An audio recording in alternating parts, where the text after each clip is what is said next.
Ayushman Bharat card देने का काम हम लोगों ने शुरू कर दिया। इसलिए साथियों ये स्पष्ट है, हम लोग तो जानते भी नहीं थे जब तक सरकार में नहीं आए थे तो रेलवे कितना काम कर रहा है, आपको जानकर आश्चर्य होगा।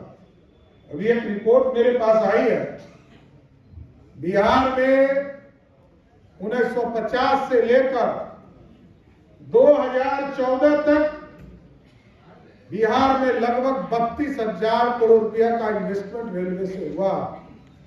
और अकेले 2014 से लेकर आज 2024 के चुनाव में हम जाने वाले हैं। 2024 के चुनाव में अभी कल हमें बताया गया है कि अभी 70,000 करोड़ का रेलवे का प्रोजेक्ट बिहार में चल रहा है। आप सोचिए बिहार कहां बढ़ रहा है। बिहार को विकसित करने का काम नरेंद्र मोदी की सरकार कर रही है। और कोई प्रधानमंत्री कभी सोच सकता है कि हम इतने बड़े सपने को लेकर चले, जहां आर्थिक रूप से आप लोग क्योंकि एडवोकेट हैं, आप लोग के पास जीएसटी काउंसिल के लोग, जीएसटी के संबंध में लोग आते हो। आप सोचिए कि भारत क्यों नहीं बढ़ रहा था, क्योंकि पैसा नहीं था और पैसे में लीकेज था, चोरी थी। जो पैसा जमा भी करता था उसको ईमानदार लोग नहीं मानते। आज ठीक कहा दिनेश मिश्रा जी ने, 1,87,000 करोड़ रुपया महीना वसूली होती है, क्योंकि आज ठेकेदार भी काम करता है तो छड़ जहां से खरीदता है उसका जीएसटी का पैसा आ जाता है, बालू खरीदता है वहां से जीएसटी का पैसा आ जाता है, सीमेंट खरीदता है वहां से जीएसटी का पैसा आ जाता है।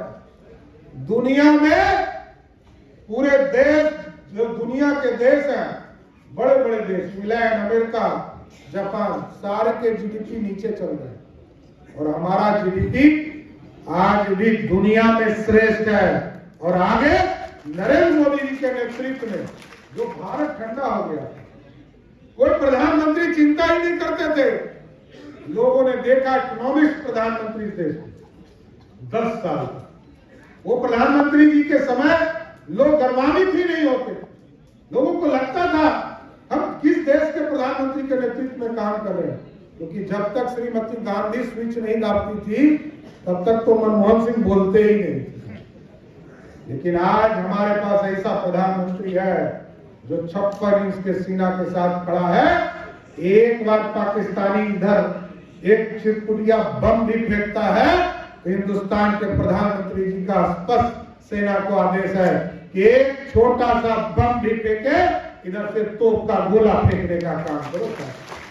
ये भारत बढ़ रहा, और भारत कैसे दुनिया में डंका बज रहा था।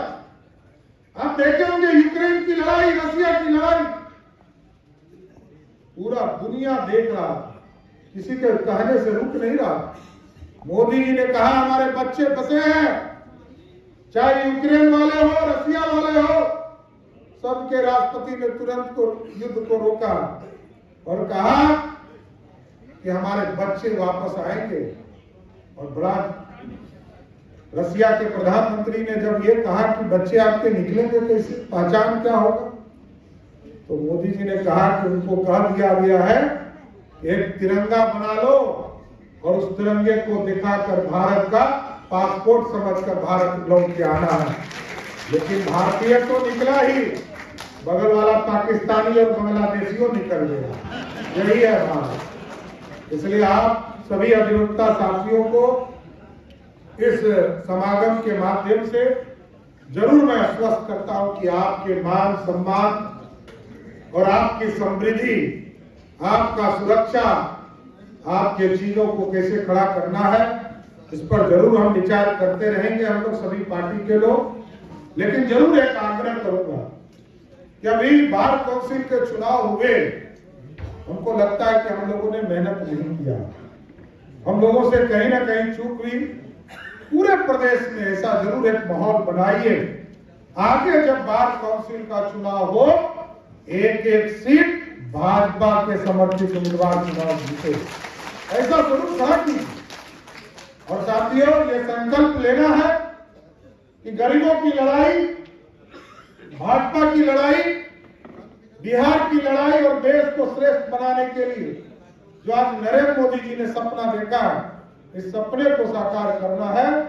और अस्वस्थ रहिए, भाजपा विधि पूरा जो भाजपा का पूरा विधि संघ है, इस पूरे संघ को पूरी तरह भारतीय जनता पार्टी का सपोर्ट रहेगा। और मैं अध्यक्ष और विधि मंत्री भी हूं, कुछ दिनों के लिए हूं, फिर तो पार्टी दूसरा दायित्व देगी। लेकिन जब तक हूं तब तक मेरा कलम आपके लिए चलता रहेगा। बहुत बहुत धन्यवाद।